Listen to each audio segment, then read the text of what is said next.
Hello students, I hope कि आप सब अपने अपने घर पे ठीक ठाक होंगे। आज हम पढ़ेंगे अष्टम कक्षायां प्रथमः पाठः सुभाषितानि भाग 1।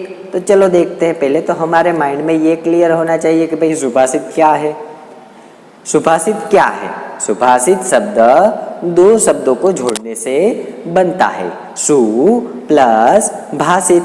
इनमें सु का अर्थ सुंदर और मधुर दिया गया है और भाषित यानी कि अर्थ, अर्थात जिसके द्वारा हमें अच्छे वचन का ज्ञान हो उसे हम सुभाषित कहेंगे।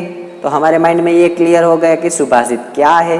प्रस्तुत पाठ में सुक्ति मंजरी, नीति शतकम, मनुस्मृति, पंचतंत्रम, शिशुपाल वधम ऐसे कई सारे रोचक और विचारोत्तेजक श्लोकों का संग्रहित किया गया है।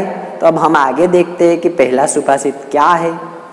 गुणा गुणाग्ने सुगुणा भवन्ति ते निर्गुणा प्राप्य भवन्ति दोषाः सुस्वादुतो या प्रभवन्ति नद्यः समुद्रमासाद्य भवन्त्यपेयाः। देखो स्टूडेंट, ये जो श्लोक है, इस श्लोक में ऐसा कहा गया है कि हमें अच्छी तरह से हमारे जो गुण है वो गुण अच्छे होने चाहिए। क्यों? उसका मीनिंग देखते हैं। इसका अर्थ है कि अच्छे व्यक्ति उस नदी के समान है जो नदी पर्वत से निकलती है, जिसका जल स्वादिष्ट होता है, जिसे सभी लोग पसंद करते हैं। परंतु जब वही नदी जब समुद्र में जाके मिल जाती है तो उसका जो जल है वो खारा हो जाता है, फिर उसे कोई भी पसंद नहीं करता।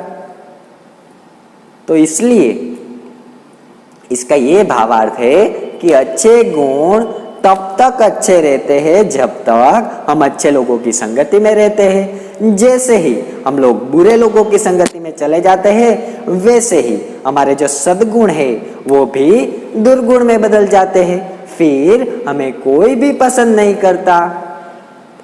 इसीलिए हमारा प्रयास यह होना चाहिए कि हम लोग अच्छे लोगों की संगति में रहे, ताकि हमारे जो गुण हैं वो अच्छे बने रहे, ताकि हमारी जो पहचान है वो पहचान भी अच्छी बनी रहे। तो आज से ही हम लोग हमारे मन में संकल्प करेंगे कि हमारी जो पहचान है वो पहचान हमेशा के लिए हम लोग अच्छी बनाए रखेंगे।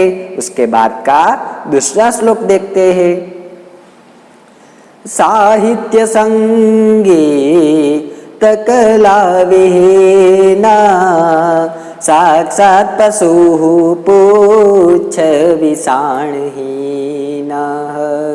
तृणं न खादन् न पि जीवमानः तद्भागधेयं परमं पशूनां तद्भागधेयं परमं पशूनां। तो बच्चों, इस श्लोक में क्या कहा गया है कि हमारे जीवन में हमें क्या क्या ग्रहण करना चाहिए, इसके बारे में कहा गया है। तो इसका मीनिंग देखते हैं, अर्थ देखते हैं।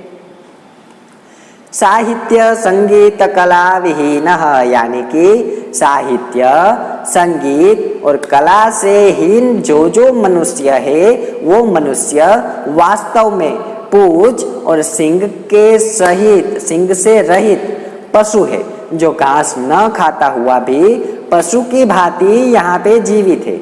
वह तो पशुओं का परम सौभाग्य है कि घास फूस न खाकर अपितु वो स्वादिष्ट भोजन खाते हैं। इसीलिए साहित्य में अभिरुचि, संगीत आदि कलाओं में कौशल्य और मनुष्य, इस सारी चीजों से ही मनुष्य बनता है, अन्यथा तो वो पशु सा ही जीवन जीता है।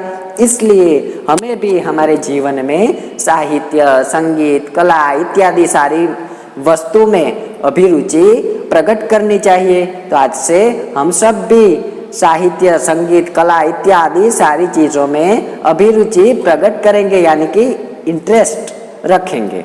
ठीक है। उसके बाद का श्लोक देखते हैं। लुब्धस्य नश्यति यशः पिशुनस्य मैत्री नष्टक्रियस्य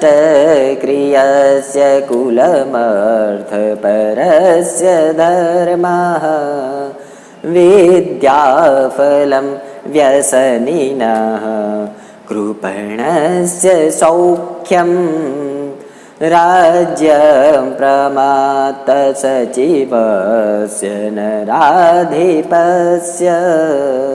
देखो बच्चों, इस श्लोक में क्या कहा गया है कि हमें अगर हमारे जीवन में सक्सेस होना हो, किसी भी ऊंचाई तक चढ़ना हो, कोई भी ऊंची मंजिल तक, ऊंचे गोल, हमारे जो गोल है वो गोल सक्सेस, उस गोल में सक्सेस होना हो तो उसके लिए हमें क्या क्या करना चाहिए उसके बारे में इस श्लोक में बताया गया है। तो चलो उसका मीनिंग देखते हैं। इस श्लोक में कहा गया है कि लोभी व्यक्ति का यश, चुगलखोर की मित्रता, जिसकी क्रिया नष्ट हो गई हो उसका वंश, धर्म परायण का धर्म यानी कि धन परायण का धर्म, बुरी आदत वाले की विद्या का फल अर्थात विद्या से मिलने वाला लाभ, कंजूस का सुख और प्रमाद करने वाले मंत्री युक्त राजा का राज्य या सत्ता हमेशा के लिए नष्ट हो जाते हैं। विशेष तरीके से इसका मीनिंग देखते हैं। यदि यश चाहिए तो व्यक्ति लालच ना करे, यदि मित्रता चाहिए तो चुगलखोर ना हो, यदि धर्म का आचरण करना हो तो धन लाभ को अधिक महत्व ना दे, यदि विद्या का फल प्राप्त करना हो तो बुरी आदतों से बचे। आप सभी को भी विद्या का फल प्राप्त करना है ना, तो अपने जीवन में कभी भी बुरी आदतों को आने ही मत देना। यदि जीवन में सुख चाहिए तो कंजूस ना हो, और सत्ता बनाए रखनी हो तो जो मंत्री है वो मंत्री कर्तव्य के प्रति लापरवाह न हो। तो आई होप कि आप सबको इनका भी मीनिंग अच्छी तरह से आपको समझ में आ गया होगा। धन्यवाद।